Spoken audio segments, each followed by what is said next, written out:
தாவேகா அரசின் 100 நாள் சாதனைகள் வேதனைகள் என்னன்னு பார்ப்போமா? தமிழகத்துல தாவேகா ஆட்சி அமைந்து இன்னையோட 100 நாள் ஆகுது.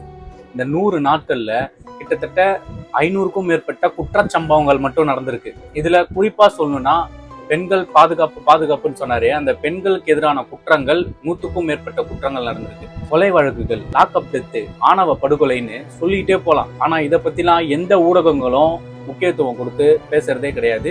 எந்த இன்ஃபுளுசரா இருந்தாலும் சரி, யாருமே இதை பத்திலாம் பேசுறதே கிடையாது. தமிழ்நாட்டுல சட்ட ஒழுங்கு தாவேகா ஆட்சியில எந்த லட்சணத்துல இருக்குன்னு பாருங்க.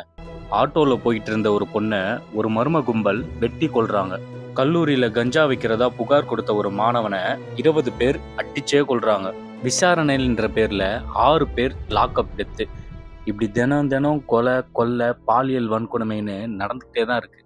பெண்களுக்கு பாதுகாப்பு இல்லைன்னு வீரவசனம் பேசின முதலமைச்சர் விஜய் அவர்கள் அவரோட ஆட்சியில இப்ப 6 வயதுல இருந்து 60 வயது பாட்டி வரைக்கும் பாலியல் வன்கொடுமைகளை பாதிக்கப்பட்டிருக்காங்க. சமீபத்துல கூட கிருஷ்ணகிரி மாவட்டத்துல 8 வயது சிறுமிக்கு பாலியல் தொந்தரவு கொடுத்திருக்காங்க. அது மட்டுமா, அவருடைய கட்சியை சேர்ந்த ராணிப்பேட்டை மாவட்ட செயலாளர் மேலையும் ஸ்ரீவைகுண்டம் தாவேகா சட்டமன்ற உறுப்பினர் மேலையும் பாலியல் புகார் இருந்தும் கைது பண்ணாம இருக்கிறத பத்தி முதலமைச்சர் விஜய் ஒரு வார்த்தை கூட பேசல. படத்துல விவசாயியா நடிச்சு அடுத்த ஜென்மத்துல விவசாய குடும்பத்துல பிறக்கணும்ட்டு ஆசைப்படுற விஜய் விவசாய கடனை முழுசா தள்ளுபடி பண்றேன்னு அறிவிச்சுட்டு ஆட்சிக்கு வந்ததுக்கு அப்புறம் அதை பண்ணாம விவசாயிகளுக்கு துரோகத்தை பண்ணாரு. காவிரி தண்ணி கிடைக்கல, மேட்டூர் அணைய சீக்கிரம் திறங்க, வறட்சி நிவாரண நிதி கொடுங்கன்னு விவசாயிகள் ரோட்ல இறங்கி போராடிட்டு இருக்காங்க. ஆனா அவங்கள சந்திக்க நேரம் இல்லாத முதலமைச்சர் விஜய் சினிமா நடிகைகளை மட்டும் நேரம் ஒதுக்கி தவறாம சந்திக்கிறாரு.